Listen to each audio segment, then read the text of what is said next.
Good day everyone, I'm Jun Miguel O. Alimento, a hospitality management student, and today I'm excited to present my catering business.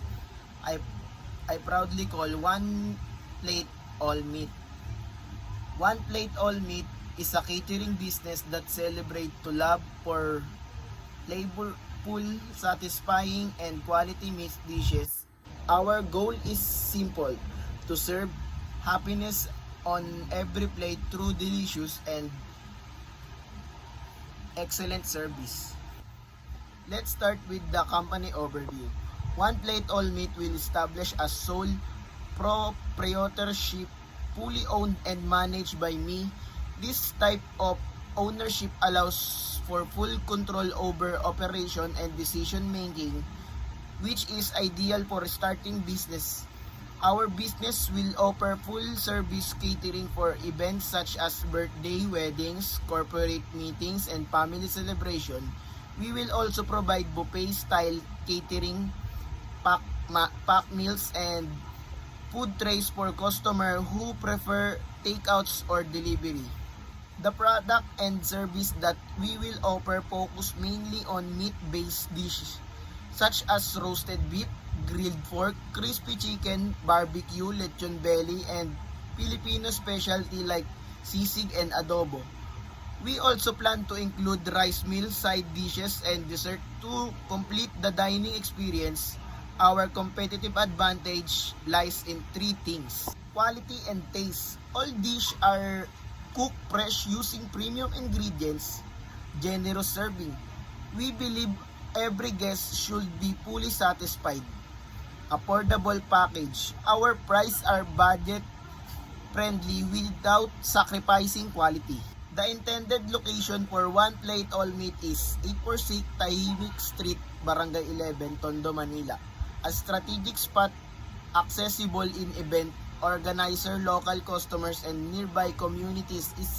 It's also close to supplier, which help in cost efficiency and delivery time. Our primary target market includes families, events planners, and companies that host gatherings and celebration.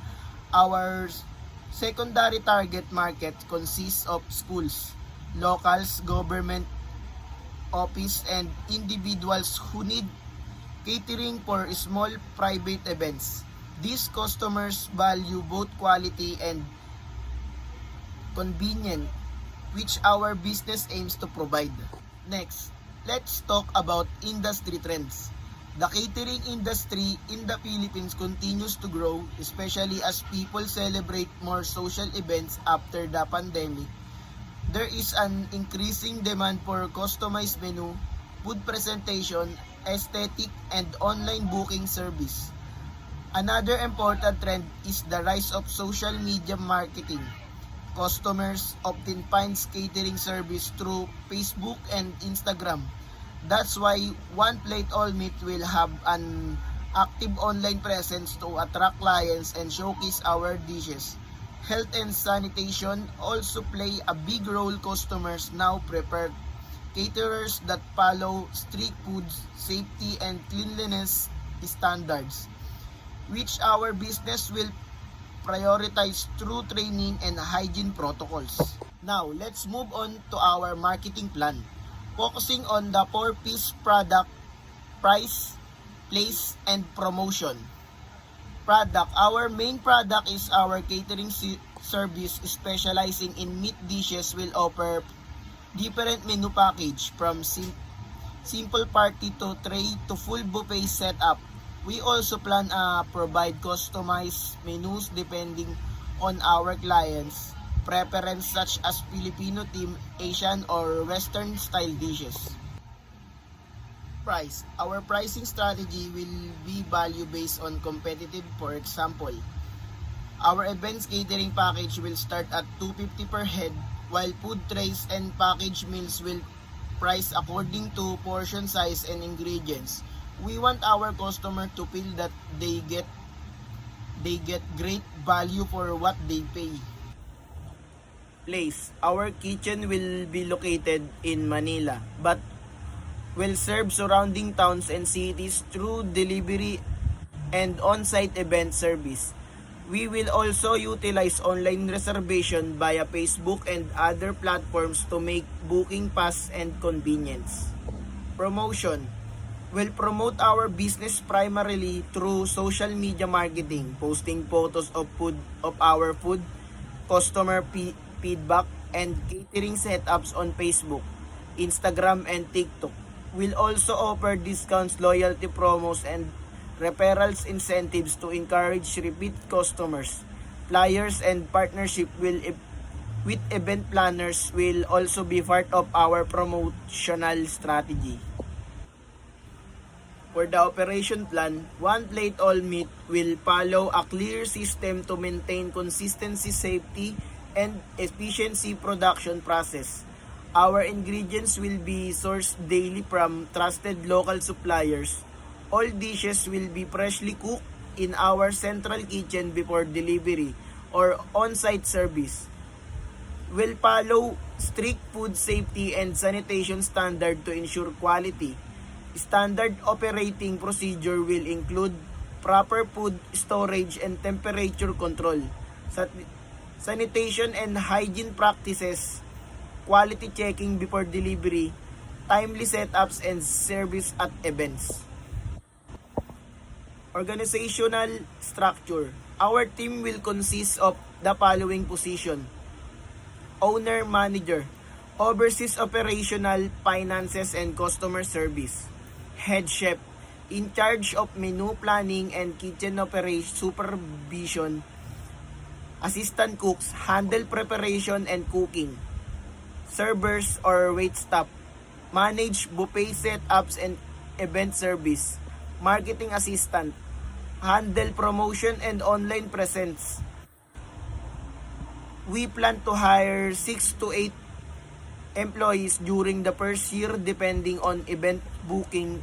Recruitments will be done through social media posting, referrals, and local job hiring.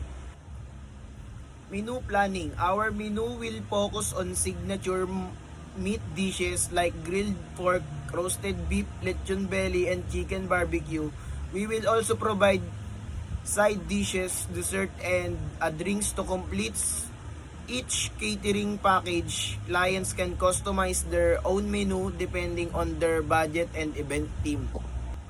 In terms of management, One Plate All Meat will be handled directly by me as the owner and general manager. I will be responsible for planning, budgeting, and overseeing daily operations. The head chef will supervise kitchen staff, ensuring all dishes are cooked to our quality standards. The marketing assistants will manage our social media and promotion, while the server will ensure excellent customer service during event. Regular staff meetings and training sessions will be held to maintain a coordination and high performance. Our management style will focus on teamwork, accountability, and continuous improvement. For the financial plan, we estimate an initial capital of around 150,000 to 200,000.